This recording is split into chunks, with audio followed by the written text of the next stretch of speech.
O Senhor esteja convosco. Ele está no meio de nós. Proclamação do Evangelho de Jesus Cristo segundo João. Glória a vós, Senhor. Naquele tempo, os judeus começaram a murmurar a respeito de Jesus, porque havia dito: Eu sou o pão que desceu do céu. Eles comentavam: Não é este Jesus o filho de José? Não conhecemos seu pai e sua mãe? Como então pode dizer que desceu do céu? Jesus respondeu: Não murmureis entre vós. Ninguém pode vir a mim, se o Pai que me enviou não o atrai. E eu o ressuscitarei no último dia. Está escrito nos profetas: todos serão discípulos de Deus. Ora, todo aquele que escutou o Pai e por ele foi instruído, vem a mim. Não que alguém já tenha visto o Pai, só aquele que vem de junto de Deus viu o Pai. Em verdade, eu vos digo, quem crê possui a vida eterna. Eu sou o pão da vida. Os vossos pais comeram maná no deserto e, no entanto, morreram. Eis aqui o pão que desce do céu. Quem dele comer nunca morrerá. Eu sou o pão vivo descido do céu. Quem comer deste pão viverá eternamente. E o pão que eu darei é a minha carne dada para a vida do mundo.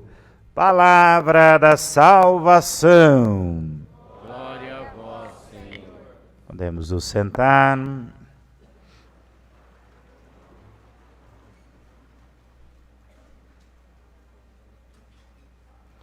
Uma saudação especial aos irmãos e irmãs que nos acompanham pelo Facebook, pelo Instagram e também pelo YouTube.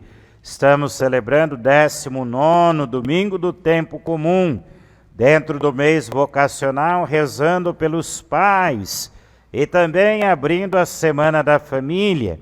Alegria do amor na família é o tema proposto para redescobrirmos a importância das nossas famílias.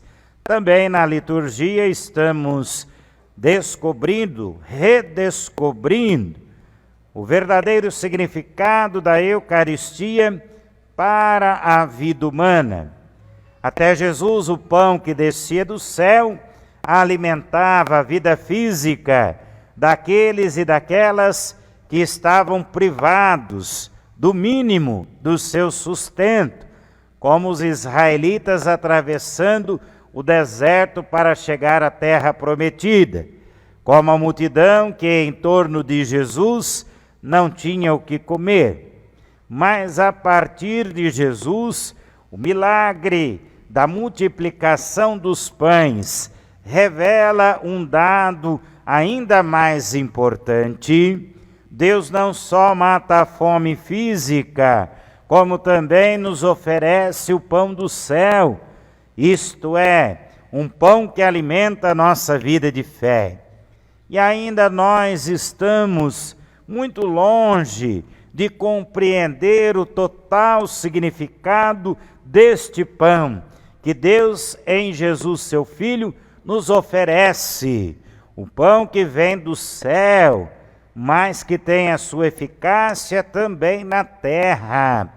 Um pão que alimenta o físico, porque traz consigo um projeto de justiça e de fraternidade.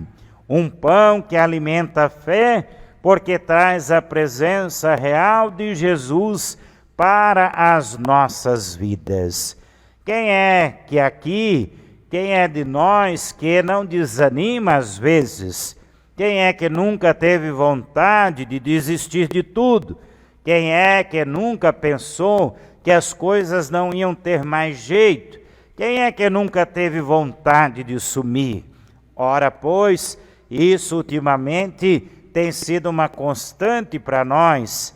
Porém, quando estamos sozinhos, essa vontade nos sufoca e nos derrota. Mas se estamos em Deus, sabemos onde procurar o socorro. Na primeira leitura nós vemos alguém desanimado. É o profeta Elias, que tanto falou de Deus para o povo de Israel, mas não foi ouvido. Que tanto foi fiel a Deus, mas que está sendo perseguido. Ele chega a esta conclusão: se minha vida não significa mais nada, então é melhor que eu me vá. Então é melhor que a minha vida tenha um fim. E vai caminhar para o deserto. Quem caminha pelo deserto geralmente não vai chegar a lugar nenhum. E logo vai esgotar as suas últimas forças. Por isso, depois de um tempo de caminhada, o profeta Elias desfalece. Ele é a expressão de quem não tem mais força física e de quem não tem mais força espiritual.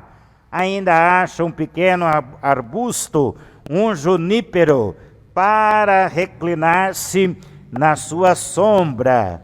Porém, neste sono profundo, existe a manifestação de Deus.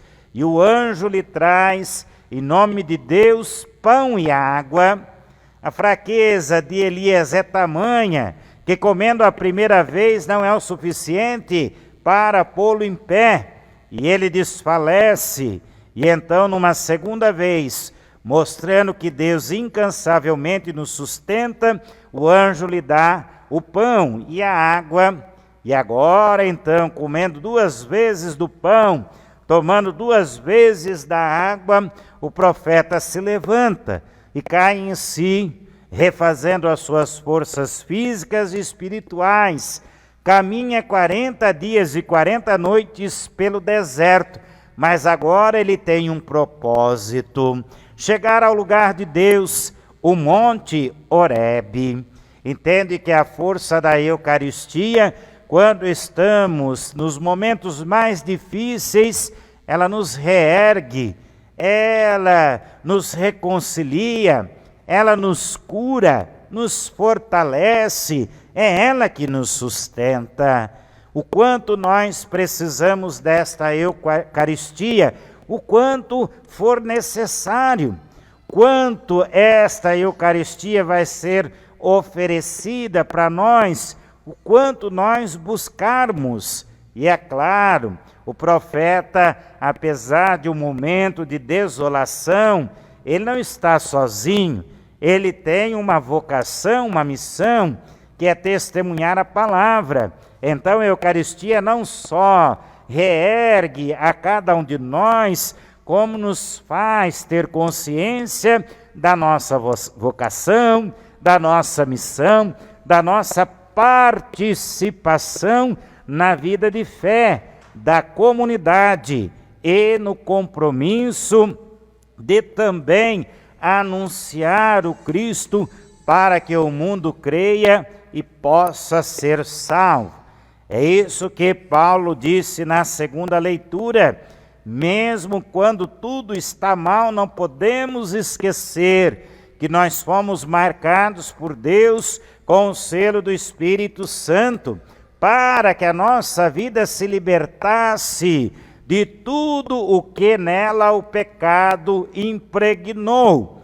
E lembra Paulo, é hora de deixarmos de lado a amargura, a irritação, a cólera, gritaria, injúrias. É hora de nós deixarmos de lado toda espécie de maldade. O pão que do céu nos é oferecido só pode nos fortalecer quando buscamos viver segundo este selo do Espírito. Então Paulo diz, é preciso a gente ser bons uns para com os outros, compassivos, é preciso nos perdoar mutuamente, como Deus fez. Em Cristo Ele nos perdoou, em Cristo Ele nos amou, Em Cristo Ele nos perdoa, em Cristo Ele nos ama. E Cristo também nos amou e se ofereceu ao Pai como um sacrifício do suave odor. É o sacrifício de Cristo que nos traz o cheiro da salvação. E às vezes nós estamos impregnados com um mau cheiro das nossas murmurações, das nossas fraquezas, das nossas falhas. E às vezes nós estamos esmagados pelo peso de nossas culpas, traumas, decepções, mágoas. E então a Eucaristia tem o propósito de tornar todo esse peso mais suave, pela reconciliação, pela conversão. E se é preciso viver um sacrifício, que seja um sacrifício a Deus, pelas coisas boas, um sacrifício realizado não como consequência do pecado, mas um sacrifício realizado como exigência do amor, como exigência da verdade, como exigência da justiça, da fraternidade. Veja o quão tamanho é o significado da Eucaristia, e às vezes nós reduzimos ou impedimos deste significado todo ser pleno na nossa vida, na vida da igreja e na vida do mundo.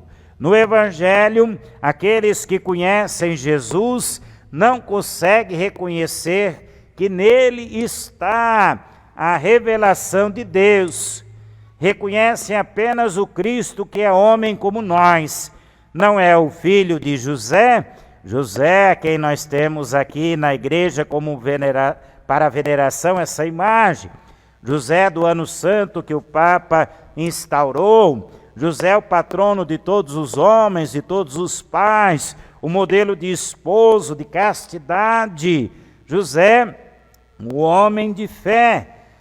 Sua mãe não está entre nós, Maria, aquela que resgatou a graça que havia sido perdido por Eva pela desobediência, na obediência do seu sim, mãe das mulheres, modelo de esposa, de cristã, porque mesmo após a morte, Maria continuou fiel e participou da ressurreição de Cristo. Então, eles identificam aquele que é humano como eles. E por que essa proposta de Deus? Se nós não reconhecêssemos Jesus como um de nós reclamaríamos ainda mais de que Deus não está perto de nós e não conhece a nossa vida. Mas justamente para mostrar o quanto Ele nos conhece, é que seu Filho esteve no meio de nós. Mas, além da sua humanidade, Jesus também veio nos trazer a divindade, a graça de Deus. Ele agora é o pão que se tornou carne, outrora o pão que vinha do céu para matar a fome física, agora vem do céu para salvar a vida humana. Agora este pão vem para nos dar também a vida eterna. Diz Jesus que só conhece a Deus quem foi instruído por Ele. E nós vimos então agora porque o profeta Isaías estava desanimado. Queria instruir em nome de Deus, mas ninguém o escutava. Ninguém dava importância para aquilo que ele dizia. Agora nós entendemos o selo do Espírito que nós recebemos, e que Paulo disse na segunda leitura, porque Jesus diz: todos serão discípulos de Deus. Agora nós vamos entendendo que o pão que Jesus oferece não é apenas o pão que traz a vida nova, porque o mundo por ele deve se transformar, mas é o pão que traz a possibilidade da vida eterna. Eu sou o pão da vida. No deserto os que comeram o pão do céu morreram, mas os que comem o pão do céu viverão eternamente. E esse pão vai ficar guardado Esse pão é para que a gente não toque, não experimente, não coma, ao contrário. Olha o último versículo do Evangelho. E o pão que eu darei é minha carne, o pão do Antigo Testamento, a carne de Jesus que veio a este mundo, dada para a vida do mundo. É um pão que sempre vai ser oferecido para que a vida possa ser plena neste mundo e na eternidade. Cada vez que nós comungamos e recebemos um pedacinho deste pão, temos a oportunidade de experimentar, de receber a força, a graça de Deus, de experimentar um pedacinho do céu. Que a gente valorize mais a Eucaristia, que a gente possa permitir que a Eucaristia seja mais eficaz na nossa vida, na vida da igreja e na vida do mundo, porque ainda este pão é a esperança e a certeza de Deus para a nossa salvação. Amém. Creio em Deus Pai Todo-Poderoso, Criador do céu e da terra, e em Jesus Cristo, seu único Filho, nosso Senhor, que foi concebido pelo poder do Espírito Santo, nasceu da Virgem Maria, padeceu sobre Pôncio Pilatos, foi crucificado, morto, sepultado, desceu à mansão dos mortos, ressuscitou ao terceiro dia, subiu aos céus, está sentado à direita de Deus Pai Todo-Poderoso, donde há de vir a julgar os vivos e os mortos. Creio no Espírito Santo, na Santa Igreja Católica, na comunhão dos santos, na remissão dos pecados, na ressurreição da carne, na vida eterna.